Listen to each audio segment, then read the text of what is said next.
Let me begin by getting your reaction to what you've just heard there from Ray Dalio. He told me that we're on the brink of what he called a capital war. From where you sit, Cate, is that an exaggeration or is it something that investors are actually positioning for? Good morning. Good morning. Great to be here, Dan. Thanks for the invitation. Wow, fascinating setup and opener. This is the kind of thing that I think about a lot. My organization represents investors active across Asia, Latin America, Africa, Central and Eastern Europe, and the Middle East. I've been spending a ton of time in the Gulf over the last 3 years.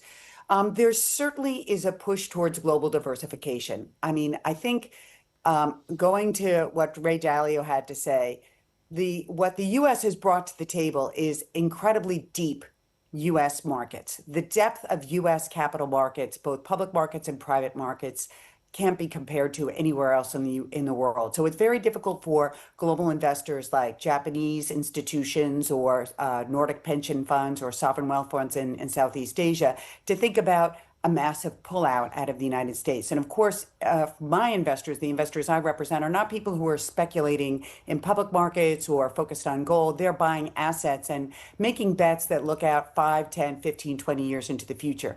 I have been having a lot of conversations with investors that are trying to understand how to diversify their concentration out of U.S. markets, including particularly U.S. private markets as well.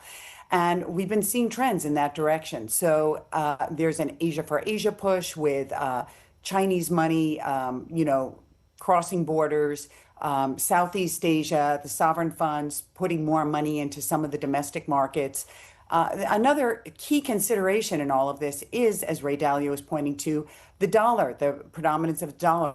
Which why do all capital flows have to be dollar denominated? That is a huge Achilles heel for investors investing outside the U.S. So, for example, I had an interesting conversation with an Australian superannuation fund who's looking to increase its allocations to Europe in the goal of diversifying the concentration away from the U.S. and said, why do I have to take my Australian dollars and pass them through U.S. dollars in order to invest into European markets? So I think capital war is a bit of a stretch because I don't see anything taking down the U.S. public markets and the liquidity and the depth of U.S. markets overnight. But I do think many global investors are thinking about how to diversify their concentration out of the U.S. and where and how to make really long-term bets in other markets that maybe are not dollar denominated as well. Cate, such fascinating insights there. And just take me inside those conversations that you've been having as well. You've been speaking about some of the trends that you're seeing in how private capital is being allocated globally. What sticks out the most right now? What's been the most surprising or perhaps the most unspoken about trend that you're tracking at the moment? Well, I'm sitting in Abu Dhabi today. I know you were at the World Government Summit in Dubai. And this part of the world has become the absolute center of gravity. There's no question that I've been watching this, slowly coming over the last 5 years, and it's really accelerated over the last 2 or 3 years.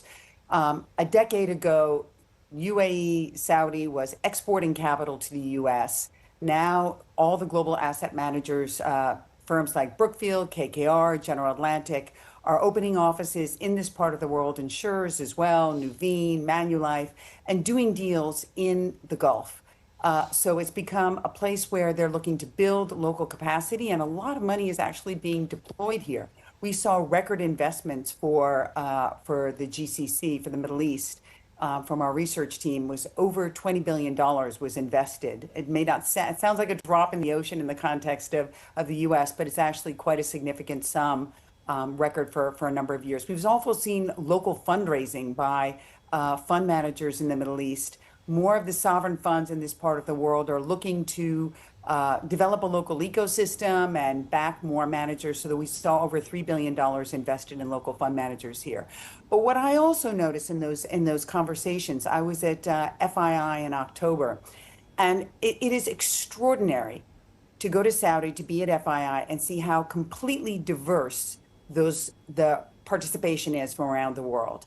I notice this much more than when I attend big finance conferences in the US, et cetera. And there were family offices from Latin America, sovereign wealth funds from Southeast Asia and other places, African representation, and a lot of those families and a lot of those investors talking about opening offices and setting up home in Dubai. It's become the growth of Dubai, the growth of this part of the world. It's just, I think, a reflection of the desire to find another center of gravity for a global private capital outside of the US.